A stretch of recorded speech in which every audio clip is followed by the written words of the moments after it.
صلوا عليه وسلموا تسليما اللهم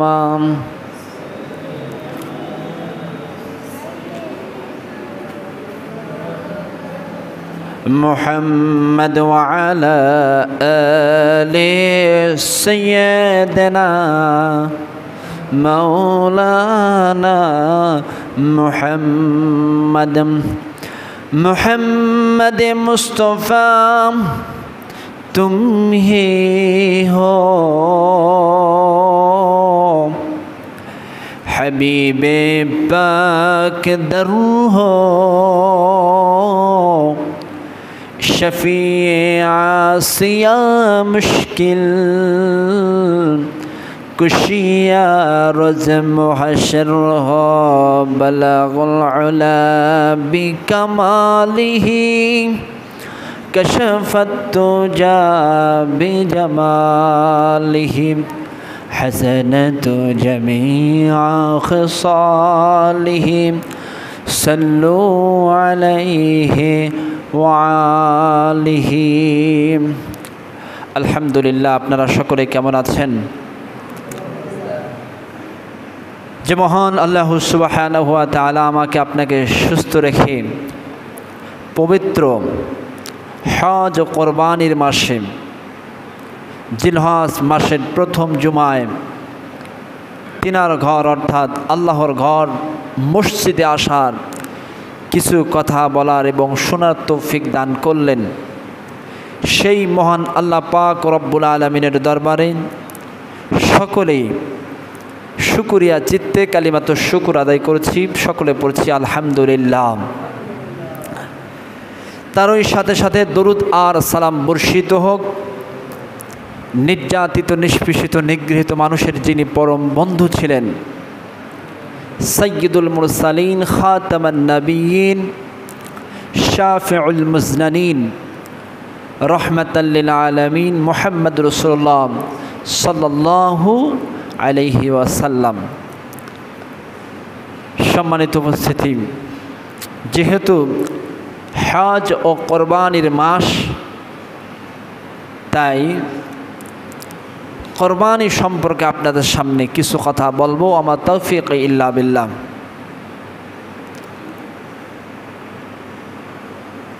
যেহেতু সূরাতুল আম্বিয়া থেকে আপনাদের সামনে তেলাওয়াত করেছি, এই সূরাতুল আম্বিয়া অধিকাংশ আয়াতগুলো আল্লাহর নবী আল্লাহর খলিল জনাবে সৈয়দনা ইব্রাহিম আলাইহিস সালামকে সম্বোধন করে, অর্থাৎ হযরত ইব্রাহিম আলাইহিস সালামের জীবনী সম্পর্কে অধিকাংশ আয়াতগুলোতে আল্লাহ তাআলা বর্ণনা করছেন। সকলে বলি আলহামদুলিল্লাহ। প্রিয় হাজিরিন, একটি কথা বলি, সেটি হচ্ছে যে ব্যক্তি আল্লাহ সুবহানাহু ওয়া তাআলার যত বেশি নৈকট্যশীল হয়, যে ব্যক্তি যত বেশি আল্লাহ তাআলার নিকট প্রাপ্ত হয়, আল্লাহ তাআলা ওই ব্যক্তিটাকে তত বেশি পরীক্ষায় ফেলান। সুবহানাল্লাহ, আরো জোরে বলেন। হযরত ইব্রাহিম আলাইহিস সালামকে আল্লাহ তাআলা মিল্লাতা আবিকুম ইব্রাহিম হুয়া সাম্মাকুমুল মুসলিমিন, সমগ্র মুসলিম মিল্লাতের জন্য জাতির পিতা হিসাবে এমনি এমনি নির্বাচিত করেন নাই। আমাদের মতো জোর করে চাপিয়ে দিয়ে জাতির পিতা বানান নাই। হযরত ইব্রাহিম আলাইহিস সালামকে আল্লাহ তাআলা অসংখ্য পরীক্ষায় ফেলিয়েছিলেন। সুবহানাল্লাহর জোরে বলেন।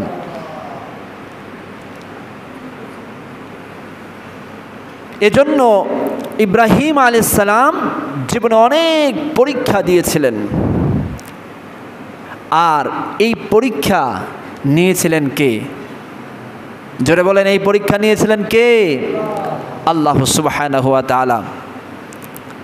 কিন্তু আনন্দের বিষয় হচ্ছে, বিস্ময়ের বিষয় হচ্ছে হযরত ইব্রাহিম আলাইহিস সালাম যতগুলো পরীক্ষা দিয়েছিলেন, যতগুলো এক্সাম দিয়েছিলেন, প্রত্যেকটি পরীক্ষায়, প্রত্যেকটি প্রতিযোগিতায়, প্রত্যেকটি এক্সামে হযরত ইব্রাহিম আলাইহিস সালাম অত্যন্ত সফলতার সহিত বুদ্ধিমতা, কৃত্রিমতা এবং সুনামের সহিত কৃতকার্য লাভ করেছিলেন। সুবহানাল্লাহর জোরে বলেন। জীবনের প্রত্যেকটা পরীক্ষায় তিনি পাশ করেছিলেন। তাফসীরে ভাষায় হযরত ইব্রাহিম আলাইহিস সালাম 1 নয় 2 নয় 30টি পরীক্ষার সম্মুখীন হয়েছিলেন। কয়টি পরীক্ষা বললাম বলেন দেখি? 30টি। অপর আর এক বর্ণনায় এসেছে হযরত ইব্রাহিম আলাইহিস সালাম জীবনে গুরুত্বপূর্ণ 10টি পরীক্ষায় পরীক্ষিত হয়েছিলেন। সুবহানাল্লাহ জোরে বলেন। প্রত্যেকটি পরীক্ষায় আমার আপনার জাতির পিতা হযরত ইব্রাহিম, সাইয়্যিদনা ইব্রাহিম আলাইহিস সালাতু ওয়াস সালাম জিপিএ 5 এর থেকেও যদি কোনো কিছু থাকে গ্রেড, তার থেকেও বেশি গ্রেড অর্জন করেছিলেন। সুবহানাল্লাহর জোরে বলেন। ঠিক আমাদের জীবনে যদি আমরা কখনো কোনো অবস্থায় আমাদেরকে পরীক্ষার সম্মুখীন হতে হয়, আমাদেরকে যদি পরীক্ষা দিতে হয়, আমাদেরকে পরীক্ষা দিতে হবে। কারণ এই পরীক্ষা দেওয়া শিখিয়েছেন কে? জোরে বলেন। এই পরীক্ষা দেওয়া শিখিয়েছেন হযরত ইব্রাহিম আলাইহিস সালাম, আমাদের পিতা। ঠিক না বেটি? আরো জোরে বলেন। আমাদের পিতা, আমাদের বাবা এই পরীক্ষা দিয়েছিলেন। হযরত আদম আলাইহিস সালাম পরীক্ষা দিয়ে আমাদেরকে শিখিয়ে দিয়েছিলেন।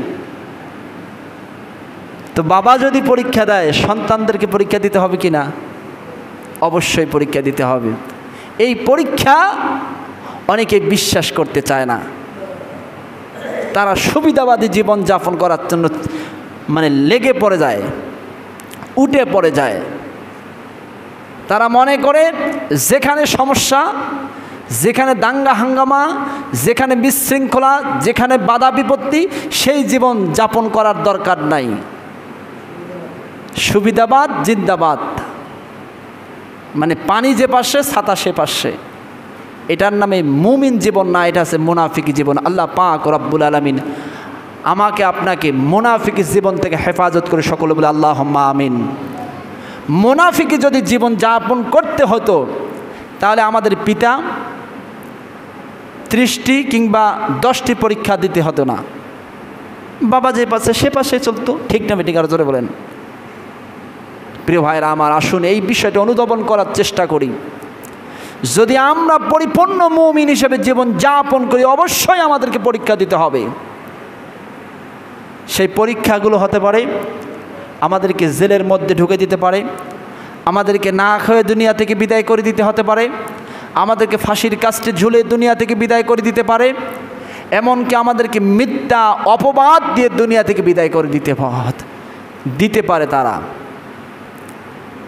সমস্ত পরীক্ষায়, সমস্ত প্রতিকূল অবস্থায় একমাত্র ভরসা করতে হবে কার ওপরে? জোরে বলেন, কার ওপরে?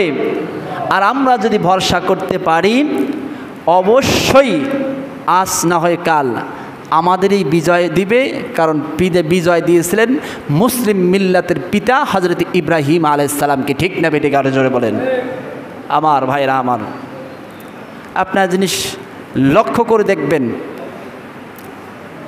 যারা পরীক্ষা দেয় তারা অত্যন্ত অটলতার সহিত জীবনযাপন করে, নির্ভীক সৈনিক হিসেবে জীবনযাপন করে। এই যে আপনারা অনেকেই জানেন, 2-3 দিন আগে মজলুম জননেতা উত্তরবঙ্গের এটিএম আজহারুল ইসলাম ভাইকে যে মুক্তি দেওয়া হয়ে গেল, ইনি 1 নয় 2 নয় 13টি বছর জীবনযাপন করেছিলেন কারাগারে। বিস্ময়ের বিষয় হচ্ছে 13 কিংবা 14 বছর জীবন যাপন করলেন কারাগারে, কিন্তু যেদিনেই বের হলেন জাতির সামনে এত সুন্দর সাবলীল ভাষায় কথা বললেন, মনে হচ্ছিল না যে উনি 13 কিংবা 14 বছরে যে জীবন যাপন করেছে। ঠিক না বেটিকে? আরো জোরে বলেন। আপনার আজকে তাকিয়ে দেখেন, অন্য অন্য নেতাদের অবস্থা দেখেন, জীবনটা শেষ হয়ে গেছে। সেদিন একজন দায়িত্বশীল বলল, এই রংপুর অঞ্চলের একজন দায়িত্বশীল বলল, তো তিনি যখন জেলের মধ্যে ছিলেন আমরা প্রশ্ন করতাম যে এটিএম আজহারুল ভাই কেমন আছেন? তো দায়িত্বশীলরা জবাব দিতেন যে মাঝে মাঝে অসুস্থ হতেন, কিন্তু এই অসুস্থতা তেনাকে কখনো গ্রাস করতে পারে নাই, কারণ তিনি সর্ব অবস্থায় মজবুত ছিলেন ইমানের পথে। এই জন্য এই ছোট্টখাটো অসুস্থতা তাকে গ্রাস করতে পারে নাই। তিনি সর্ব অবস্থায় আল্লাহর উপর তাওয়াক্কুল করতেন। আল্লাহু আকবার বলেন। এই তাওয়াক্কুল করেছিলেন সমস্ত নবী রাসূলরাই। কেমন তাওয়াক্কুল করতেন ছোট্ট সংক্ষেপ আকারে আপনাদেরকে আমাদের পিতার একটা জীবনী আপনাদেরকে আজকে আমি তুলে ধরব। সেটি হচ্ছে হযরত ইব্রাহিম আলাইহিস সালাম যেদিন থেকে জন্ম নিয়েছিলেন সেদিন থেকে তিনি কিন্তু পরীক্ষা দিয়েছেন। সুবহানাল্লাহ, জোরে বলবেন না? আজ থেকে নিয়ে 4000 বছর পূর্বে, কয় হাজার বছর পূর্বে বললাম, বাবেল শহর। এই বাবেল শহরে সম্রাট ছিলেন, রাজা ছিলেন, প্রধান যিনি ছিলেন তিনি হচ্ছেন মিস্টার নমরুদ। এই নমরুদ রাজত্ব করতেন তার দেশকে। রাজত্ব করতে করতে এমন এক পর্যায়ে হয়ে গেছিল তো তিনি নিজেকে খোদা হিসেবে দাবি করতেন। কি হিসেবে দাবি করতেন? খোদা হিসেবে দাবি করতেন। সকলেই তাকে খোদা হিসেবে মানতেন। সর্ব অবস্থায় খোদা হিসেবে তার কাছে সাহায্য চাইতেন। নাউজুবিল্লাহ, জোরে বলবেন না? এই নমরুদ হঠাৎ করে একদিন স্বপ্নে দেখতে পেলেন আমার এই গোত্রে, আমার এই দেশে একজন পুত্র সন্তানের জন্ম হবে। এই পুত্র সন্তান আমার বিরুদ্ধাচরণ করবে, আমাকে খোদা হিসেবে মানবে না, সে এক আল্লাহর রাজত্ব কায়েম করার জন্য চেষ্টা করবে। এজন্য এই স্বপ্ন পাওয়ার পর পরের দিন সমস্ত মন্ত্রী পরিষদকে নিয়ে মিটিং বসালেন। তো এই মিটিংয়ের মধ্যে অন্যতম একজন মন্ত্রী ছিলেন, সেই মন্ত্রীর নাম হচ্ছে মিস্টার আজর। অর্থাৎ সাইয়েদনা ইব্রাহিম আলাইহিস সালাতু ওয়াস সালাম কিন্তু মুসলমানের ঘরে জন্মগ্রহণ করেন নাই। হযরত ইব্রাহিম আলাইহিস সালাম হিন্দু পরিবারে জন্মগ্রহণ করেন। অধিকাংশ তাফসীরগণের মতে হযরত ইব্রাহিম আলাইহিস সালামের পিতার নাম ছিল আজর। এই আজর ওই মন্ত্রী পরিষদের মধ্যে অন্যতম একজন সদস্য ছিলেন। তো তেনাকে মিস্টার নমরুদ দায়িত্ব দিলেন যে আমার এই দেশে, আমার এই গোত্রে কোনো পুত্র সন্তান যেন জন্মগ্রহণ করতে না পারে। কিন্তু আল্লাহর কি পরীক্ষা, আল্লাহর কি মহা পরিকল্পনা! কিছুদিন পরেই ওই আজরের ঘরে আল্লাহ সুবহানাহু ওয়া তাআলা সাইয়েদনা ইব্রাহিম আলাইহিস সালামকে প্রেরণ করেন। আল্লাহু আকবার বলেন। আজর এই কথা বাইরেও বলতে পারে না, বাইরে বললে তো বিপদ, সন্তানকে হত্যা করে ফেলবে, বাবা মাকেও বিপদের সম্মুখীন হতে হবে, জেলের মধ্যে যেতে হবে। সাইয়েদনা ইব্রাহিম আলাইহিস সালামের বয়স যখন 8 কিংবা 9 বছর বয়স, কে বললাম বলেন দেখি, 8 কিংবা 9 বছর বয়স, তো তার বাবার পেশা ছিল মূর্তি তৈরি করত, মূর্তি বানাতো, আর এই মূর্তিগুলো বাজারে বিক্রি করত। তো সাইয়েদনা ইব্রাহিম আলাইহিস সালাতু ওয়াস সালাম একদিন তার বাবা মূর্তিগুলো তৈরি করতেছে, বাবার এই কাজগুলো দেখে সন্তান জিজ্ঞেস করলেন, বাবা তুমি এগুলো কী করতেছো? আমাদের সন্তানগুলো জিজ্ঞাসা করে না, ছোটো ছোটো সন্তানগুলো জিজ্ঞাসা করে না, বাবা কী করো তুমি? তো বলতেছে এরকম, এগুলো হচ্ছে আমাদের মূর্তি, এগুলো হচ্ছে আমাদের খোদা, এগুলোকে আমরা খোদা হিসেবে মানি, আমাদের রব হিসেবে মানি। যে এগুলো তোমাদের রব, তোমার রব কি কথা বলতে পারে? ছোট্ট মানুষের প্রশ্ন। আজত একজন রেগে গেলেন, হে তুমি কি বলো ছোট মানুষ? এগুলোই হচ্ছে আমাদের রব। আমাদের রব কথা না বলতে পারলেও আমাদের রব। হিন্দুদের কোনো কিছু নাই। হিন্দুরা ওই একটা কথা পাইছে, একটা বিশ্বাস পাইছে, ওরা কখনো আপনাদের সঙ্গে জড়িত হবে না। অর্থাৎ এই যে লজিক যুক্তি দিয়ে কখনো কিন্তু জড়িত হবে না। ওদের বিশ্বাস একটাই যে এইটা আমাদের রব। আপনি যেভাবে বলেন, কিন্তু ওরা বিশ্বাস করতে চাবে না। ঠিক আজরই একই কথা বলল যে এইটাই আমার রব, তুমি যা বলো বলো। আমার ভাইয়েরা, আমার লক্ষ্য করুন, হযরত ইব্রাহিম আলাইহিস সালামের ভাষা কেমন ছিল? আল্লাহ পাক রব্বুল আলামিন সূরাতুল আম্বিয়ার মধ্যে বললেন, আল্লাহ পাক বলেন, ইয ক্বালা ইব্রাহিম লিআবিহি ওয়া কওমিহি মা হাযিহিত তামাথিলুল্লাতী আনতুম লাহা আকিফুন। বাবা, তুমি এগুলো কি করতেছো? এই মূর্তিগুলো কি, যাদের তোমরা পূজারী হয়ে বসে আছো, এগুলো কি করতেছো তুমি? যে এগুলো হচ্ছে আমাদের খোদা, এগুলো হচ্ছে আমাদের রব, এগুলোরই আমরা ইবাদত করি। ছোট মানুষ বায়না ধরল, বাবা এগুলো আমাদের রব হতে পারে না, তুমি আমাকে আমার রব দেখাও। আল্লাহু আকবার বলবেন না? কে বায়না ধরল? সাইয়্যিদনা ইব্রাহিম আলাইহিস সালাতু ওয়াস সালাম, তার বাবার কাছে। এখন বড় বাপ তো আর একটা আছে, বড় রব তো আর একটা আছে, নাম কি? মিস্টার নমরুদ। ঠিক আছে, আমাদের আর একজন খোদা আছে, বড় রব খোদা, তার কাছে তোমাকে নিয়ে যাব।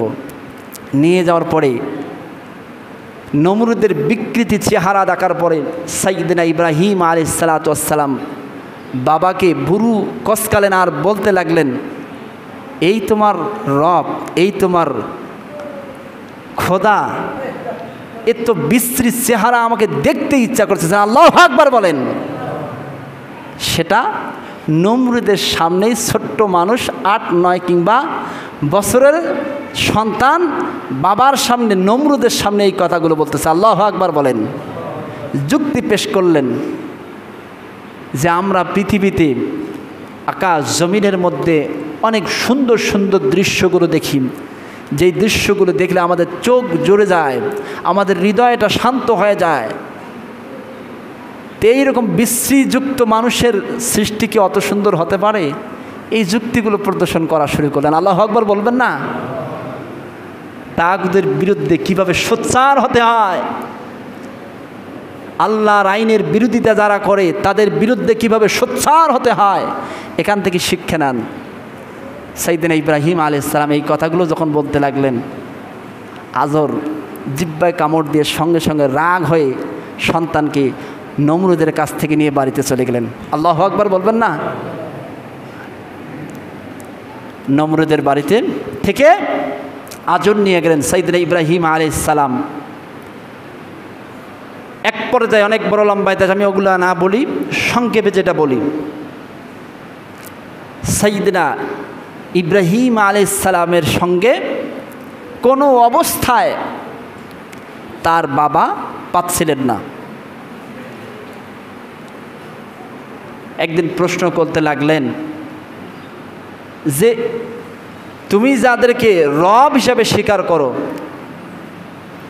সে তো কোনোদিন রব হতে পারে না, কারণ তাদের নাকের ডগার ভিতরে যদি কেউ প্রস্রাব করে, পায়খানা করে, সেই প্রস্রাব কিংবা পায়খানা করা থেকে বিরত করার জন্য সে প্রোটেক্ট করতে পারে না, তো সে কীভাবে রব হতে পারে? আল্লাহু আকবার বলবেন না? আজর এই কথাগুলো শোনার সঙ্গে সঙ্গে মানে পায়ের রক্ত মাটার মধ্যে উঠে গেল। এই সন্তানের সাথে তো আমি আর পাচ্ছি না। আল্লাহু আকবার বলেন। এই সন্তানের সঙ্গে আমি আর পাচ্ছি না। আমি আমার রবকে, আমি আমার খোদাকে বিচার দেই, উনি যা করবে সেটাই বাস্তবায়ন করা হবে। আমার ভাইরা, আমার লক্ষ্য করুন, নমরুদের কাছে আজর চলে গেলেন, কারণ আজও তো একজন মন্ত্রী পরিষদের একজন অন্যতম বৈশিষ্ট্য, একজন সদস্য গিয়ে সব কিছু কথা খুলে বললেন। মন্ত্রী পরিষদ দিয়ে মিস্টার নমরুদ একটা সিদ্ধান্তে বসলেন কিভাবে এই সন্তানকে দুনিয়া থেকে বিদায় করে দেওয়া যায়। আমার ভাইরা আমার লক্ষ্য করুন, সর্বশেষ হঠাৎ করে নমরুদ দেখতে পেল একজন দরবেশের বেশে মানুষ দাঁড়িয়ে আছে, টুপি আছে, সুন্দর করে কথা বলতেছে। এই মানুষ ঠিক নমরুদের পাশে বসেছিল। সবাই সবাইয়ের মতো মতামত দিল, এইভাবে আমরা এই ইব্রাহিমকে আমরা শেষ করে দিতে পারবো। ওই শয়তান মানুষের বেশে এসেছিল। সে পরামর্শ দিল, মিস্টার নমরুদ, আমি আপনারই এলাকারই একজন মানুষ, ছোট্ট নগণ্য মানুষ, হয়তোবা আপনি আমাকে চিনবেন না, কিন্তু আমি আপনাকে চিনি, কারণ আপনাকে আমি রব হিসাবে স্বীকার করি, আপনাকে আমি খোদা হিসাবে স্বীকার করি। তো আমি যেটা বলতে চাচ্ছি, এই ইব্রাহিমকে আমরা ডিরেক্ট হত্যা করতে না করি, আমরা একটা সিস্টেম করতে পারি। সেটি হচ্ছে আমরা একটা ন্যাংটা নৃত্য মঞ্চ তৈরি করি। এটা যদি সে দেখে, দেশ বিদেশ থেকে আমরা সুন্দরী রমণী নারীগুলো নিয়ে আসব, আর তারা তাদের চেহারাগুলো প্রদর্শন করবে, নগ্ন দৃশ্যগুলো মানুষের সামনে দেখাবে। এই নগ্ন দৃশ্য দেখার সঙ্গে সঙ্গে তার ঈমান নষ্ট হয়ে যাবে, সে তার রবকে ভুলে যাবে। নাউজুবিল্লাহ, আরো জোরে বলেন। যে সমস্ত যুবক ভাইরা আমার নামাজ পড়েন ঠিকই, রোজা রাখেনও ঠিকই, ভালো কথাগুলো বলতে পারেন, আবার রাতে যখন আড়াল হয়ে যায় তখন যখন দৃশ্যগুলো দেখেন, আল্লাহর কসম বলতেছে আজ না হয়ে কাল আপনার এই খারাপ দৃশ্য দেখতে দেখতে এমন অবস্থা হয়ে যাবে আপনি ঈমান হারা হয়ে দুনিয়া থেকে বিদায় নিতে হবে। নাউজুবিল্লাহ, আরো জোরে বলেন। খারাপ দৃশ্য, নগ্ন দৃশ্য, ন্যাংটা দৃশ্য, ব্লু ফিল্ম দৃশ্য, এগুলোকে মানুষ এখন মানে এই যে নগ্ন একটা যে খারাপ অভ্যাস, এটা জঘন্য অভ্যাস, এই অভ্যাসটাকে এখন মানুষ মনেই করে না, এটা স্বাভাবিক মনে করে নিয়েছে। ঠিক না বেঠিক, আরো জোরে বলেন। কিন্তু যে মানুষেরা টিভি দেখে বেশি, যে মানুষেরা ন্যাংটা দৃশ্য বেশি দেখে, আজ না হয় কাল ওই মানুষটা ঈমান হারা হয়ে দুনিয়া থেকে বিদায় নিয়ে নেয়। মুফতি কাজী ইব্রাহিমের কথা শুনছেন আপনারা, অনেকেই জানেন। তিনি এক বর্ণনায় বলছেন যে আমি দেখেছিলাম একজন মানুষকে কাবা ঘরে গিলাপ নিয়ে কান্না করতেছে, চিৎকার করে কান্না করতেছেন, আর বলতেছে আল্লাহ আমাকে ঈমান হারা হয়ে দুনিয়া থেকে নিও না। তো এক পর্যায়ে আমি তাকে প্রশ্ন করলাম, কি হয়েছে আপনার, আপনি এই দোয়া করতেছেন কেন? তো তিনি তখন বলতে লাগলেন, আমার এক ভাই ছিল, অনেক বড় বুজুর্গ মনে করতাম, কিন্তু তার বদ অভ্যাস ছিল, সে খারাপ দৃশ্য দেখত, রাস্তাঘাটে চলাফেরা, মোবাইল যেখানে হোক সেখানে খারাপ দৃশ্য দেখায় অভ্যস্ত ছিল। কিন্তু আমার সামনে এমনভাবে ঈমান হারা হয়ে দুনিয়া থেকে বিদায় নিয়ে নিয়েছে, আমার এখনও কল্পনা আসে না এইরকম একজন জবরদস্ত মানুষ, আল্লাহওয়ালা মানুষ এত নির্মম ভয়ঙ্কর দৃশ্যে দুনিয়া থেকে বিদায় নিতে পারে। আসুন যুবক ভাইরা আমার, যারা খারাপ দৃশ্য দেখি, নিয়মিত দেখি, এগুলো কিন্তু আমাদের ঈমানগুলো ধ্বংস করে দিচ্ছে। কেন ঈমানগুলো ধ্বংস করে দিচ্ছে? আপনি যখন রাতের আধারে অন্ধকারে খারাপ দৃশ্য দেখা, দরজা বন্ধ করে খারাপ দৃশ্যগুলো দেখতেছেন, ন্যাংটা দৃশ্যগুলো দেখতেছেন, আপনি তো তখন মনেই করতেছেন না আল্লাহ যে একজন আছে, আপনাকে পর্যবেক্ষণ করতেছে, আপনার এই ভিডিও ফুটেজ কিয়ামতের দিনে আপনার হাতে দিবে, এটা তো আপনি ভুলেই গিয়েছেন। ঠিক না বেটিকে, আরো জোরে বলেন। তাহলে আপনার ঈমান আছে? ঈমান তো নাই। এভাবে দেখতে দেখতে অভ্যস্ত যখন হয়ে যাবেন, আল্লাহর কসম বলতেছে এই দৃশ্য দেখা থেকে আপনি আর বিরত থাকতে পারবেন না। তাহলে আমাদেরকে আজকে এখন থেকে নিয়ত করতে হবে কিনা, জোরে বলেন। ইনশাআল্লাহ আর কখনো খারাপ দৃশ্য, ব্লু ফিল্ম কিংবা নগ্ন দৃশ্যগুলো আমাদের জীবনে আর কখনো দেখব না ইনশাআল্লাহ। সাউন্ড হলো না আল্লাহ তাআলা সকলকে কবুল আর মঞ্জুর করে সকল বলে আল্লাহুম্মা আমিন। সাইয়েদনা ইব্রাহিম আলাইহিস সালামকে ধ্বংস করার জন্য নমরুদ সর্বশেষ যে পদক্ষেপ নিল, পদক্ষেপ হচ্ছে ইতিহাসের মধ্যে যেটাকে নাম করা হয়েছে ওকাস মেলা। এই ওকাস মেলা প্রতিষ্ঠিত করল। এই ওকাস মেলায় তিনি এইরকম দেশ বিদেশ থেকে সুন্দরী রমণী নিয়ে আসলো। এই রমণীরা তাদের দেহগুলো প্রদর্শন করা শুরু করলো। মানুষগুলো ইমান হারাতে এমনিই আছে। আর ওই দিকে ইব্রাহিম আলাইহিস সালামকে তার বন্ধুদেরকে লাগাই দিল। হযরত ইব্রাহিম আলাইহিস সালামকে যখন চাপ প্রয়োগ করা শুরু করলাম, সাইয়্যিদনা ইব্রাহিম আলাইহিস সালাতু ওয়াস সালাম বন্ধুদেরকে বলা শুরু করলেন, আমি অসুস্থ, কিন্তু কিতাবে বর্ণনা এসেছে তিনি কোনো ফিজিক্যালি অসুস্থ ছিলেন না, তিনি অসুস্থ ছিলেন মেন্টালি।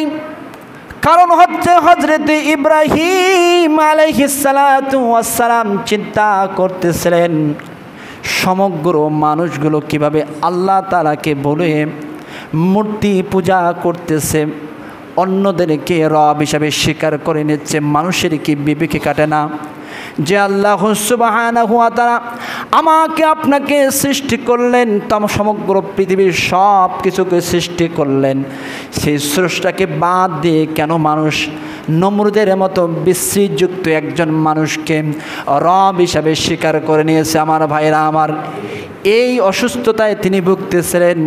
এই কথাগুলো বর্ণনা করলেন আমার ভাইরা আমার। তিনি কোনোভাবে গেলেন না ওইভাবে ওই দিকে। এক নয়, দুই দিন নয়, হযরত ইব্রাহিম আলাইহিস সালাতু ওয়াস সালামকে নষ্ট করার জন্য, হযরত ইব্রাহিম আলাইহিস সালামকে ধ্বংস করার জন্য এই নমরুদ এক নয়, দুই নয়, ইতিহাসের মধ্যে বর্ণনায় পাওয়া যায় 30 দিন পর্যন্ত এই ওকাস মেলার মধ্যে নগ্ন দৃশ্যগুলো চালু ছিল। সকলে বলে নাউজুবিল্লাহ। তাদের মিশন কি ছিল? মিশন ছিল সাইয়েদনা ইব্রাহিম আলাইহিস সালাম যদি একবার দেখে, সে আর কখনো কোনো অবস্থায় তার রবকে স্বীকার করতে পারবে না। কারণ তার রব অটোমেটিকলি তার অন্তর থেকে বিদায় নিয়ে নেবে। নাউজুবিল্লাহ। আরো জোরে বলেন। যে মানুষেরা খারাপ দৃশ্য দেখে, আল্লাহর কসম বলতেছি, সে মানুষরা কখনো ইবাদত করে মজা পায় না, নামাজ পড়ে মজা পায় না, যেটা পরে মানুষ দেখানো কোরআন শরীফ পড়ে মজা পায় না। কারণ সে খারাপ দৃশ্য দেখতে দেখতে তার অন্তরের মধ্যে যে একটা নূর, এই নূরটা তার উঠে গিয়েছে। নাউজুবিল্লাহ। আরো জোরে বলেন।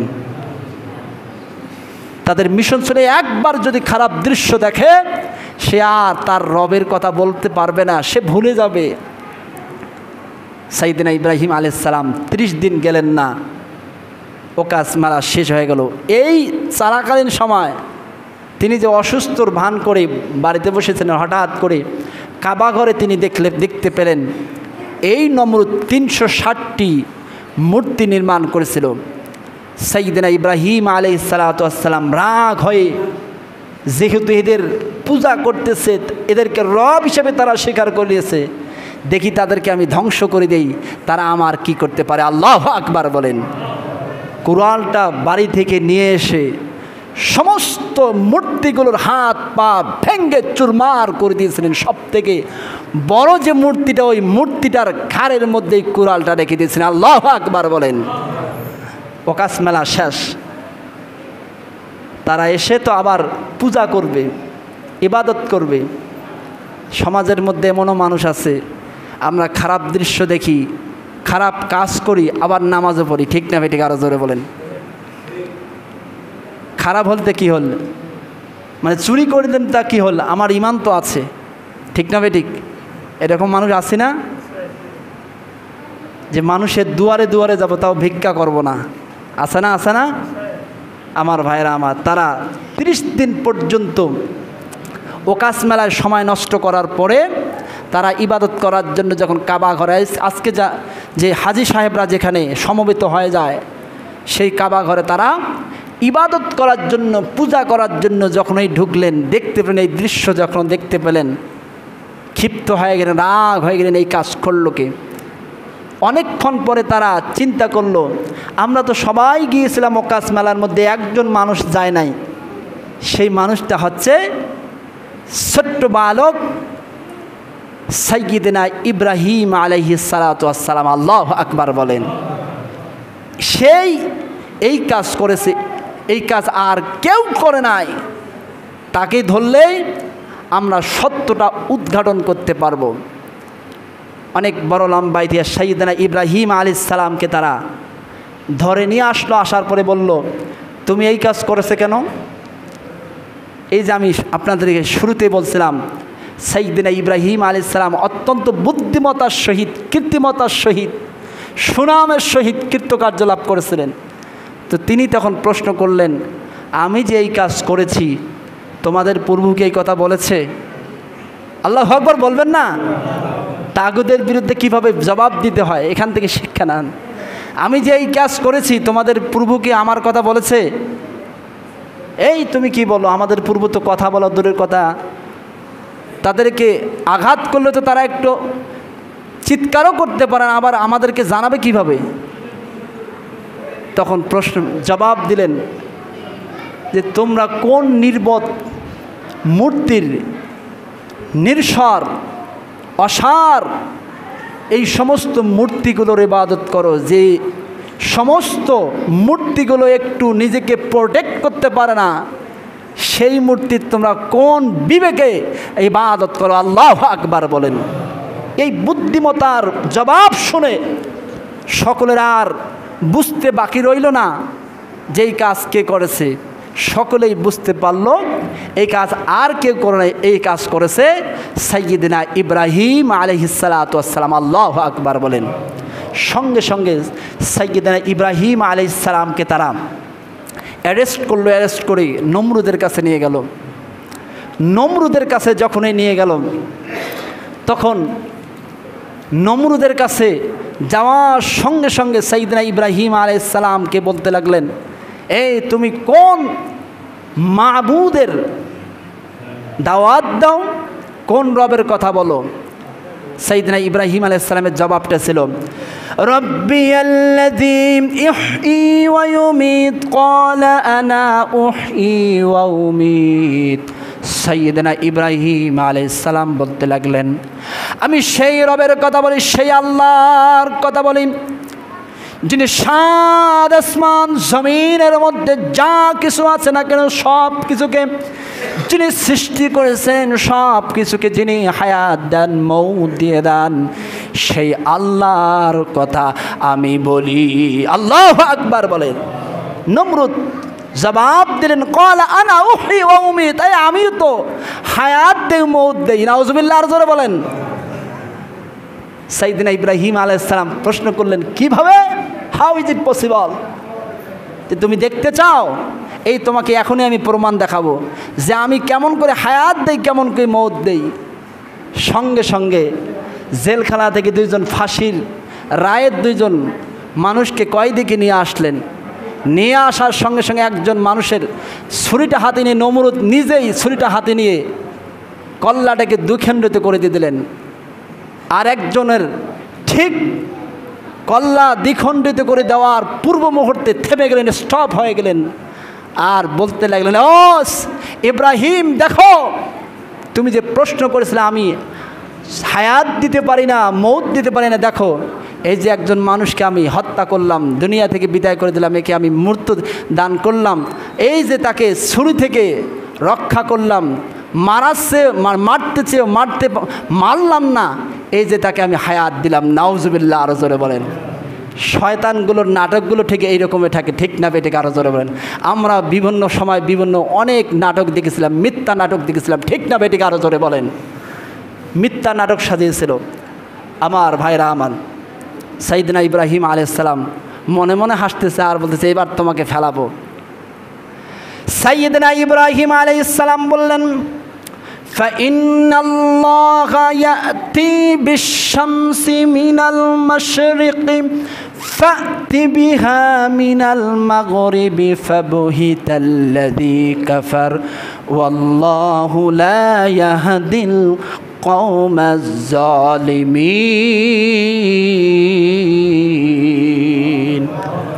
আমার রব তো তিনি যিনি হায়াত দান মওত দান আমাদেরকে সৃষ্টি করেছেন।